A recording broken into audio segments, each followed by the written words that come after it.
Hello all. Today I wanted to talk about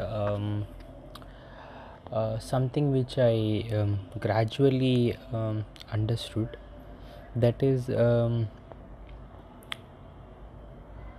whenever we talk about spirituality, ambition, and purpose, there is actually a lot of I think lack of knowledge in truly understanding uh, what ambition, purpose, goals actually mean in Advaitic context. So, as you know, the title which I want to talk about is the art of purpose and Advaita Vedanta. Um, does first of all, once we understand that we are this pure awareness and we are not the mind and body, what next? Because the Advaitic schools of thoughts, or other schools of thoughts generally argue that you try to say that Atma and Paramatma, Brahman, all are same. How can that be? There is something which is far more powerful than us as Atma and whatever we call as Brahman. So why this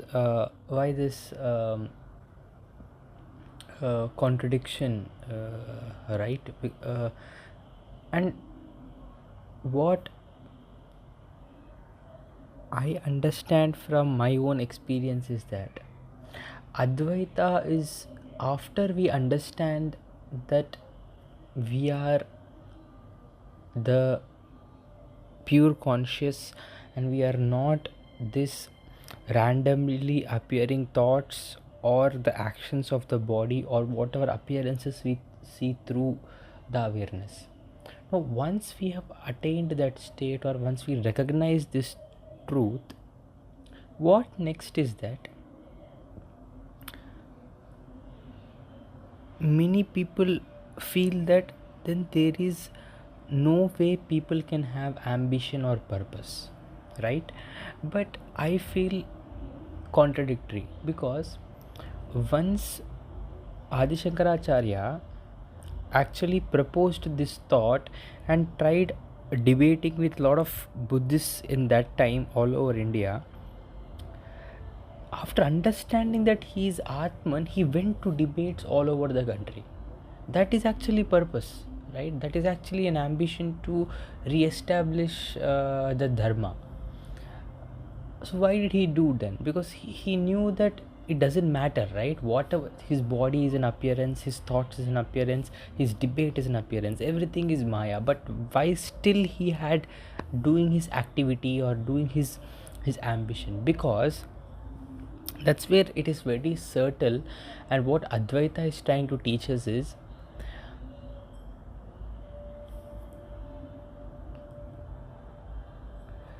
that whatever activity you are doing in your ambition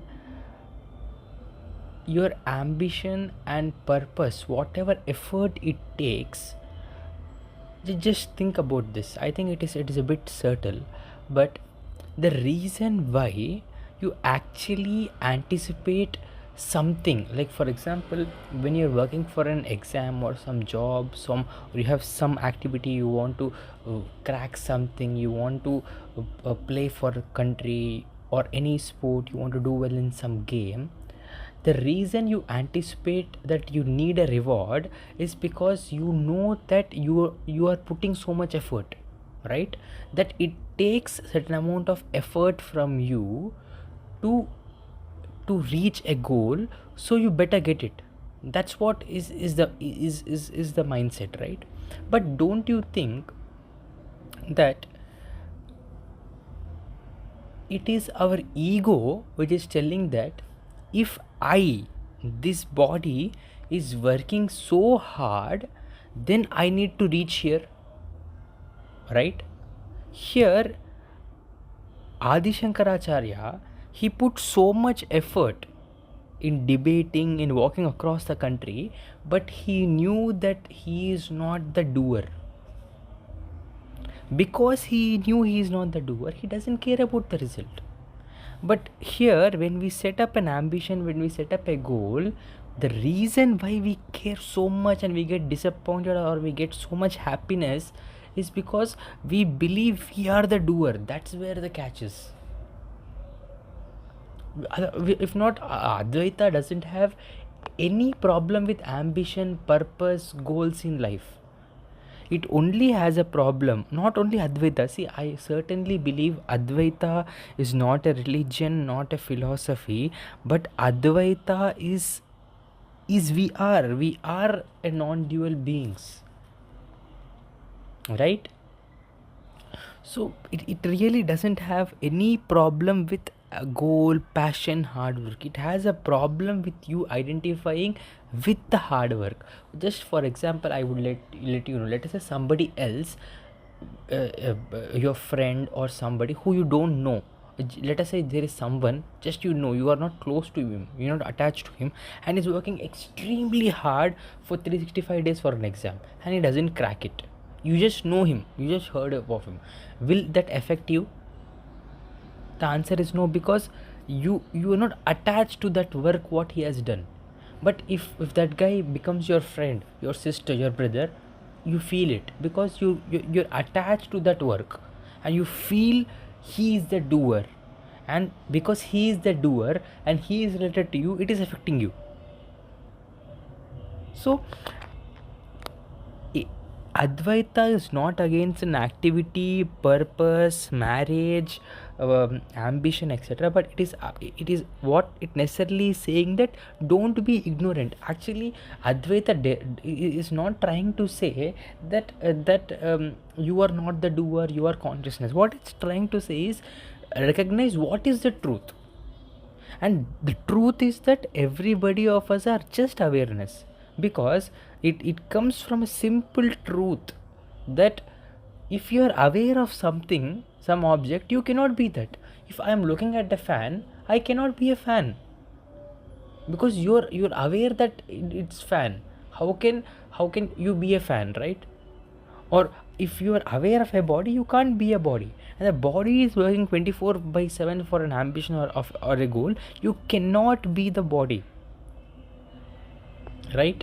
Now the point comes, that's when indirectly maybe Advaita also helps us to get great ambitions, and ambitions which have some significance, because lot of people set ambitions because they need to position themselves into some part of society. But once they know that it doesn't add or subtract to their personality, because you are the pure consciousness, you can't add or subtract anything to that. It's the ultimate, you have everything in that. So once you know that whatever hard work, success or name you get will never add or subtract anything to your awareness, then nobody will set very materialistic goals. They will have goals which would be in maybe what do we call loka kalyanam, right? Which might be for a bigger purpose. So maybe in this video there might be some things which might be very new to you. You know, if you are not well versed or you don't know what the basis of Advaita Vedanta is, maybe you can watch some earlier videos. But what I'm trying to say is, ambition, goals, purpose in life, once you understand that you are not the doer, you will never be disappointed with the result. You will never be happy, you will not be disappointed also. You will just do the work for the sake of it, that's it.